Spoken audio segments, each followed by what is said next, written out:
Joining us right now is Larry Summers, a former president of Harvard, also, of course, Treasury Secretary under President Clinton, director of the National Economic Council for President Obama. We're going to lean on all of your hats and your resume, Secretary. First, on this report, you've been outspoken both in calling out Harvard for not doing enough, especially post-October 7th, and also taking on the Trump administration for trying to step in. What is your reaction to what's coming out in this report, and where you think it goes? This is a searing report. It says what many of us have known for a long time, particularly that there are real issues of anti-Semitism on the Harvard campus. And it proposes, in quite constructive ways, a variety of steps that should have already been taken to address that anti-Semitism. I've been encouraged by the way the Harvard administration has replaced problematic leadership in our Middle East Studies Center, closed certain programs that were really political activism rather than scholarship, that it's tightening a variety of disciplinary pressures. But there's much more that our leadership is going to have to do to shape a culture that, as President Garber said, does not abide bigotry. And that's going to be a large challenge for Harvard's leadership. I think it's legitimate for the government to have concern over what is a civil rights issue. What's not legitimate is to behave in an entirely extra-legal way, cutting off funding without any kind of hearing, cutting off funding for cancer research because there's bad activities in the divinity school, failing to give notice in the ways that are prescribed by the statute, venturing into areas that have nothing to do with anti-Semitism or civil rights, like the ideological disposition of members of the faculty. So the Trump administration is way out of line with respect to law.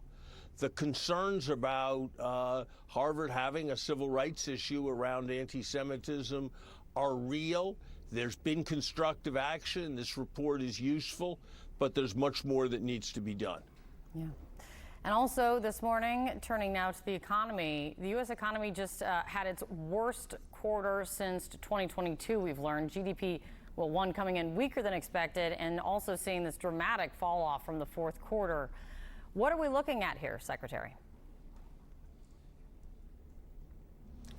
Look, this has probably been the least successful first 100 days of a presidency on the economy in the history, in the last century. We've seen the stock market go down by as much as ever. We've seen the dollar go down more than ever. We've seen forecasts of unemployment go up, forecasts of inflation go up, forecasts of the odds of recession go up. We've seen consumer confidence collapse. We've seen businesses take back all their previous earnings projection. So this has been a disastrous 100 days for the U.S. economy. And what makes it more disastrous is it's not something that's happening in markets. It's not something like an external shock, like a hike in the oil prices. It is all the consequence of policy announcements by the President of the United States, principally with respect to tariffs that have created immense amounts of uncertainty, immense amounts of question about whether to buy American goods. This is the quintessential self-inflicted policy wound. When markets have behaved well, it has not been because anybody has made a favorable judgment on these policies. It has been because people have seen increased hope that the administration would switch course. There's a market where people can make judgments about the odds of recession it spiked up this morning and is now saying that there's a 7 in 10 chance of recession this year. That chance was less than 1 in 4 just 100 days ago when the president was inaugurated. What we need is to change course, to set a new steady course away from tariffs as the central element in U.S. economic strategy.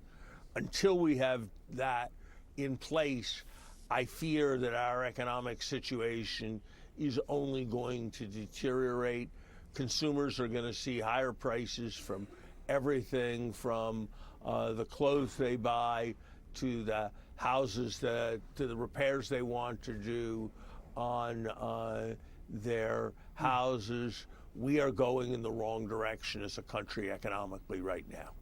Yeah, as Mary Barra of GM said just last week, consistency and clarity is what she needs. That's for sure. You can assume a lot of people feel exactly the same way when they look at the GDP report coming out. Secretary, thank you for your time. It's an almost universal pattern. Thank you so much, sir.